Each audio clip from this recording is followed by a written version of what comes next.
Hello dear students. Today we will be discuss about the need to change the gender base.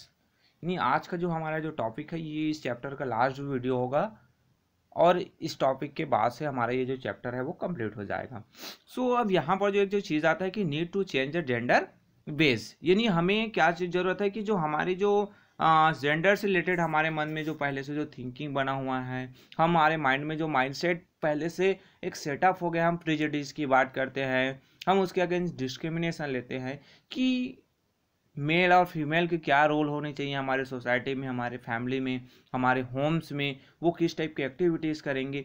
तो इसको अब जो time के according to modern world में देखें तो इसको चेंज होने की बहुत ज़्यादा ज़रूरत है, और अभी हम जो देख भी रहे हैं कि वो जो है टाइम के अकॉर्डिंग टू चेंज भी हो रहा है।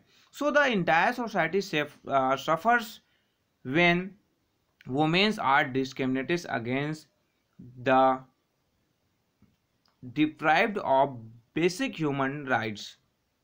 The cycle of illiteracy and poverty is passed on from generation to generations.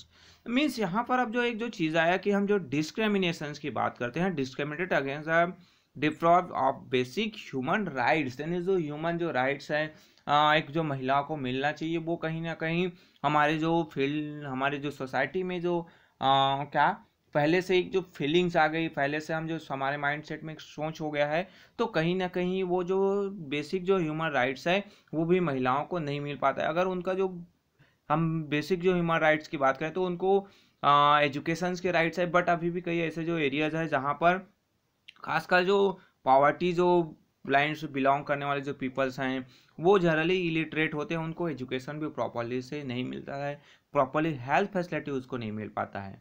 So, however, the entire society benefit when women are educated and gainfully employed, and when gender equality is promoted, and ultimately attained, an educated woman can help educate her children.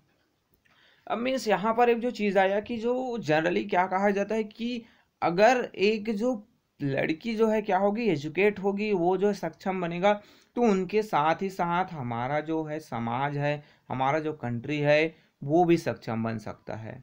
क्यों? क्योंकि एक महिला जो है वो अगर सक्षम हो जाती है, वो एजुकेटेड हो जाती है, तो वो अपने साथ अपने जो फैमिली मेम्बर उनको एजुकेट कर सकते हैं, उनकी आने वाली जो पीढ़ी है वो एजुकेट होगा, और उससे कहीं ना कहीं हमारा जो सोसाइटी है, समाज है, वो डेवलप करेगा, और समाज सोसाइटी समाज का डेवलपमेंट होगा तो ऑटोमेटिकली हमारा कंट्री का भी डेवलपमेंट होगा।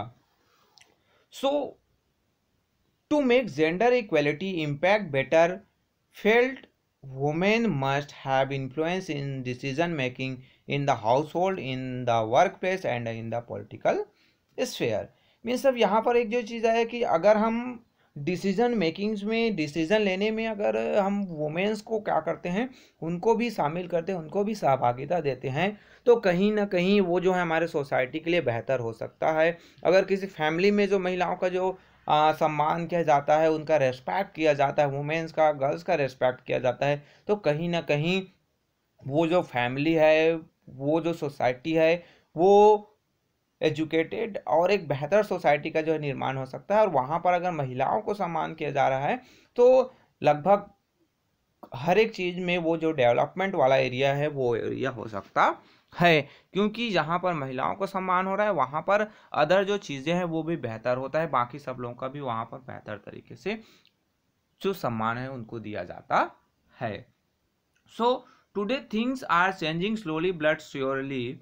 Women and girls have access to opportunities that we previously not available to them. Primary school enrollment rates for girls have jumped, and the educational gender gap is narrowing. Women are enter the labor force in greater numbers. More and more women are part of local bodies like Gram Panchayat and municipalities. अब ये बात क्या है कि जो जैसे मैंने पहले बताया कि जो ये जो चेंज हो रहा है, स्लोली चेंज हो रहा है, बट हो रहा है। अभी आप जो देखेंगे तो गर्ल्स हैं वो भी स्कूल अटेंड कर रहे हैं, गर्ल्स और बॉयज़ में आजकल जो जनरली जो उतना भेदभाव नहीं किया जाता, डिस्क्रिमिनेशन उसमें नहीं होता है। आप हमारे स्कूल का हम एग्जांपल ले सकते हैं, हम जहाँ पर स्टडी करते हैं वहाँ पर देखते होगी कि जो नंबर ऑफ गर्ल्स है वो बॉयज़ के अगेंस्ट ज़्यादा है। मीन्स हम यहाँ पर जो देखेंगे, हम टोटल जो है 1200 स्टूडेंट्स की बात करें तो कहीं ना कहीं हमारे पास आपके जो परसेंटेज में ले जाए तो हमारे पास 55 to 60% जो है गर्ल्स पॉपुलेशन स्टूडेंट्स की जिस नंबर्स हैं, और आपके बॉयज़ है वो 45 से 40% तक आपके जो बॉयज़ के जो परसेंटेज है। मीन्स आपके यहाँ पर इसमें लेंगे तो हम 600 आपके जो 650 से लेकर 700 तक आपके जो है नंबर ऑफ गर्ल्स स्टूडेंट्स हैं। तो ये जो चीज़ है वो लगभग हमको मैक्सिमम एरियाज में आजकल देखा जाए, जॉब के एरियाज में देखा जाए तो वहाँ पर भी जो वोमेन्स है वो आजकल हर फील्ड में वो शामिल हो गए हैं। चाहे वो हम फाइटर जेट की बात करते हैं, जहाँ पर पहले जेंट्स उड़ाते थे, आजकल हमारे वुमेन्स है वो वहाँ पर वुमेन जो पायलट है, पायलट्स है वो फाइटर जेट उड़ा रहे हैं। नॉर्मल जो पैसेंजर जो प्लेन्स होते हैं उसको भी आपके एयरलाइंस है उसको भी हमारे जो वुमेन्स पायलट हैं वो लीड कर रहे हैं।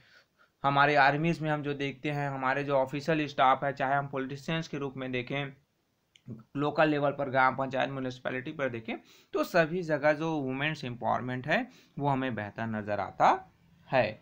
तो साथ ही साथ जो एक्ट है वो पार्लियामेंट के द्वारा भी इंट्रोड्यूस किया गया ताकि जो जेंडर इक्वलिटी है वो बेहतर किया जा सके, जिसमें जो 33% जो सीट्स हैं वुमेन्स के वो रिजर्व किया गया है कि जो आपके जो लोकल जो गवर्नमेंट बॉडीज़ है वहाँ पर 33% जो सीट्स है उनके लिए रिजर्व होगा।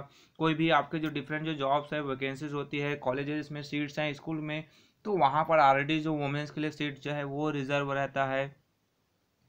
साथ ही साथ ये तो हमारे जो क्या हुआ कि जो गवर्नमेंट के द्वारा एक्ट इंट्रोड्यूस कर दिया गया, but awareness is the first step to liberation. Women themselves should be made aware of their rights. Women should take control of their decision, their lives and their right. They should join together and fight the battle against discrimination. Means यहाँ पर एक जो चीज़ है कि कहीं ना कहीं अब अवेयरनेस है वो बहुत ज़्यादा ज़रूरी है, और वुमेन्स को अपने खुद की जो बेहतरी के लिए जो है वो उनको सामने आना चाहिए। उनका खुद का जो डिसीजन है वो खुद लें, तभी वो डेवलप कर सकते हैं। ऐसा नहीं है कि किसी के द्वारा जो डिसीजन उन पर दिया गया, उनको कहा गया, वो वही चीज़ें करते रहें। खुद के लिए क्या बेहतर है वो सोच सकते हैं, खुद वो अपने आप को एजुकेट कर सकते हैं कि उनको कहाँ तक एजुकेट होना है, कौन सी फील्ड में जाना है, वो खुद चॉइस कर सकते हैं। तो कहीं ना कहीं उनको अपने लिए खुद आवाज़ उठाना पड़ेगा, अपने लिए उनको खुद लड़ना पड़ेगा। Then for this women should be made economically independent. Education for girls must be the top priority in all the states. Means आपका जनरली इकोनॉमिकली इंडिपेंडेंट, यानी जो महिलाएं हैं अगर खुद का जॉब करेगी, उनके पास स्वयं का रोजगार होगा, तो वो जो उनके पास उनके हाथों में इनकम होगा, उनके पास पैसा रहेगा, तो वो अपने अकॉर्डिंग टू वो खर्च कर सकते हैं और अपने फैमिली की बेहतरी के लिए भी वो वर्क कर सकते हैं। तो इसके लिए जब फर्स्ट जो स्टेप होता है कि उनको क्या होना पड़ेगा, एजुकेट होना पड़ेगा।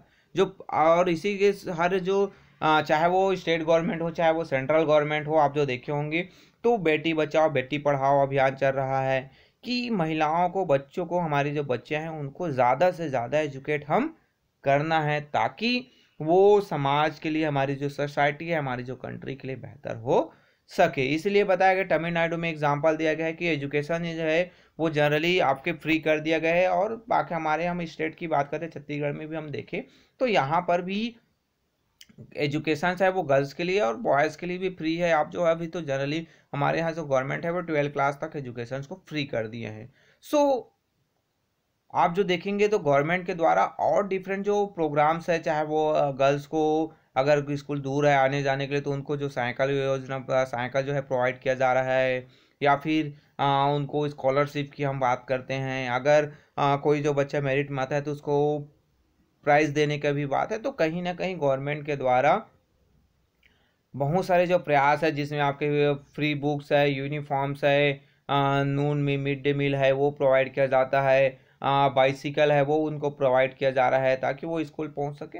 सो कहीं ना कहीं हर एक जगह पर गवर्नमेंट है वो वोमेन्स एम्पावरमेंट के लिए और जो जेंडर जो बेस्ड डिस्क्रिमिनेशन है उसको दूर करने के लिए गवर्नमेंट के द्वारा प्रयास किए जा रहे हैं। साथ ही साथ गवर्नमेंट के साथ हमारे जो पीपल्स हैं, लोग हैं, वो भी एजुकेटेड होते जा रहे हैं, वो भी नॉलेजेबल होते जा रहे हैं और वो भी आजकल के दौर में बॉयज़ या फिर गर्ल्स, मेन या फिर वुमेन्स की जो थिंकिंग है वो उनसे दूर होते जा रहा है।